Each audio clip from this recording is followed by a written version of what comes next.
নমস্কার বন্ধুরা, তনুশ্রী রান্নাঘরে আপনাদের সকলকে স্বাগত জানাই। আপনারা সকলে কেমন আছেন? আশা করছি ভালো আছেন, সুস্থ আছেন। তো আজকে আমি বানাবো হচ্ছে কুমড়োর মিষ্টি বড়া। এই বড়াটা ঠিক তালের যেমন আমরা বড়া খেয়ে থাকি বা তালের ফ্রুটি যেভাবে হয় বানানো, ঠিক সেম প্রসেসেই হবে, খালি তালের বদলে আমরা এখানে কুমড়ো ইউজ করব। তো কুমড়ো দিয়েও যে এত সুন্দর বড়া বানানো যায়, আপনারা না দেখলে বিশ্বাস করবেন না। তো এটা খেতে খুব সুন্দর হয়। তাহলে চলুন আমি কেমন ভাবে বানাই এই কুমড়োর বড়া বা কুমড়োর ফুরুলি আপনাদেরকে দেখাই। কুমড়োটা আমি ভালোভাবে ম্যাশড করে নিয়েছি। দেখুন, এর মধ্যে কোনো ডেলা যেন না থাকে। এবার আমি দুটো কলা নিয়েছি, এই যে দুটো কলা নিয়েছি দেখুন। এবার এই কলাগুলোকেও ভালো করে হাত দিয়ে ম্যাশড করে নিতে হবে। দেখুন, কলাটাকে আমি ভালোভাবে ম্যাশড করে নিয়েছি। এবার এই কলাটার মধ্যে আমি সব এক এক করে জিনিসগুলো দিয়ে দেবো। কুমড়োটা দিয়ে দিচ্ছি। এবার এর মধ্যে আমি আটা দেব, এক বাটির একটু কম আটা দেব। এবার দিচ্ছি চালের গুঁড়ি, এটা হাফ বাটিরও কম। যে কোনো মিষ্টি খাবারে একটু লবণ দিলে স্বাদটা ভালো হয়, একটু লবণ দিয়ে দিলাম। একটু খাবার সোডা 1 চিমটি, বেশি না, যাতে এটা যখন আমি বড়াটা ভাজবো খুব সুন্দর বড়াটা ফ্লপি হবে। একটু ভালো করে মেশাবো।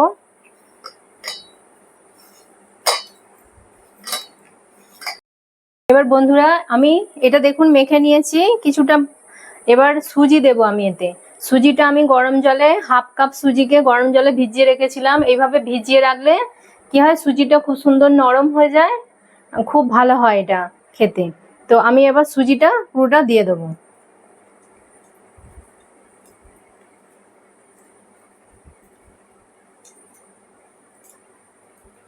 সুজিটা দিয়েও আমি ভালো করে মাখবো।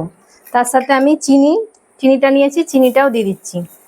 আপনারা যেরকম মিষ্টি পছন্দ করেন সেই অনুযায়ী মিষ্টি দেবেন। এবার এটাকে ভালো করে মাখতে হবে। দেখুন বন্ধুরা, আমার এটা ভালোভাবে মাখা হয়ে গেছে। এটাকে কিন্তু খুব ভালোভাবে এইভাবে ফেটিয়ে ফেটিয়ে এটাকে ভালো করে মাখতে হবে, তবেই এটা বড়াটা খুব সুন্দর হবে, নরম তুলতুলে একদম ফ্লপি হবে। যত ভালো করে মাখবেন তত এটা ভালো নরম হবে। তো আমার মোটামুটি মাখা হয়ে গেছে। আর মাখতে মাখতে আমার একটু জলের প্রয়োজন হয়েছিল। আপনারা জল একটু দেবেন, দিয়ে যদি প্রয়োজন হয় জল দিয়ে মেখে নেবেন। আমি একটুখানি অল্প জল দিয়ে এটাকে মেখে নিয়েছি। দেখুন কত সুন্দর হয়েছে। এবার আমি এতে একটু মৌরি দিয়ে দেবো, অল্প একটু মৌরি দিয়ে দিলাম। এবার এটাকে আবারও ভালো করে আমি ফেটিয়ে নেবো। ঠিক যেমন আমরা তালের ফুরুলি করতে গেলে বা তালের বড়া করতে গেলে যেভাবে করি, পুরো সেমই প্রসেস, খালি তালের বদলে এটা আমরা কুমড়ো ব্যবহার করছি। কুমড়ো দিয়েও দেখুন কত সুন্দর, তাল ছাড়াও আমরা কুমড়োর তালের বড়ার মতো এটা করে খেতে পারবো। তো তাহলে এটা আমি এবার মাখা হয়ে গেছে, এটা আমি আধ ঘন্টা মতো রেস্টে রেখে দেবো, তারপর আমি এটাকে ভাজবো।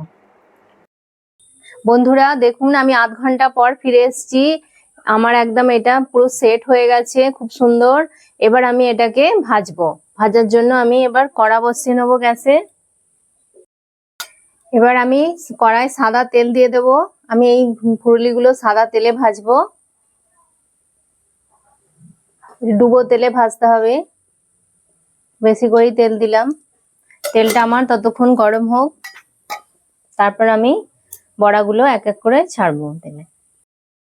দেখুন তেলটা আমার ভালোভাবে গরম হয়ে গেছে। এবার আমি বড়াগুলো এক এক করে ছাড়বো, এরকম ছোট ছোট করে, যেমন আমরা তালের বড়া বা তালের ফুরুলি ভাজি ঠিক সেম প্রসেসে এরকম ছোট ছোট করে দিয়ে দেবো।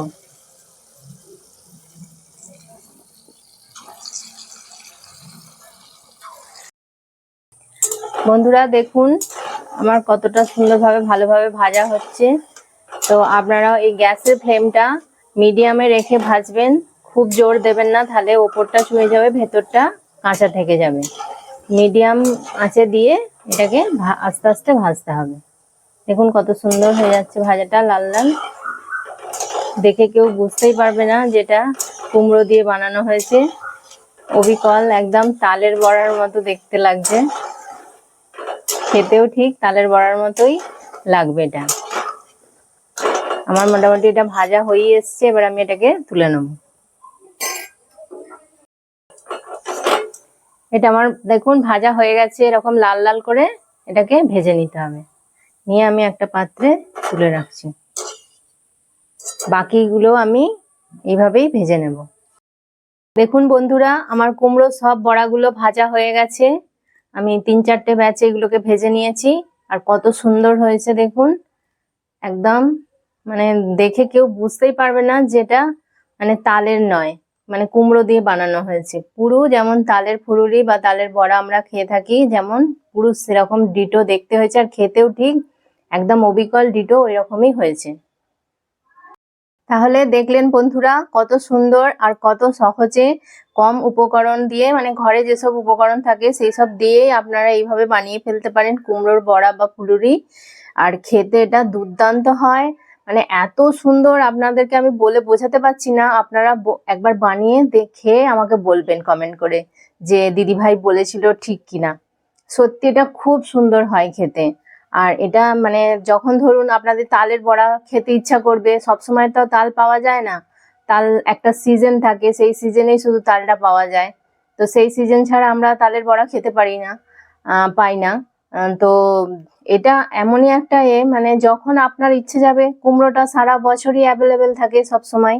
তো কুমড়ো দিয়ে আপনারা খুব সহজেই এইভাবে তালের বড়ার মতো মানে বড়া বানিয়ে নিতে পারেন।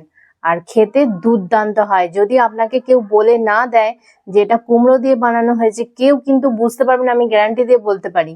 মানে এত সুন্দর খেতে হয়, পুরো একদম যেন মনে হবে তালের বড়াই খাচ্ছি একদম। তাহলে যখনই আপনার ইচ্ছে যাবে তখনই আপনি এটা বানিয়ে খেতে পারবেন, তালের অপেক্ষা করতে হবে না।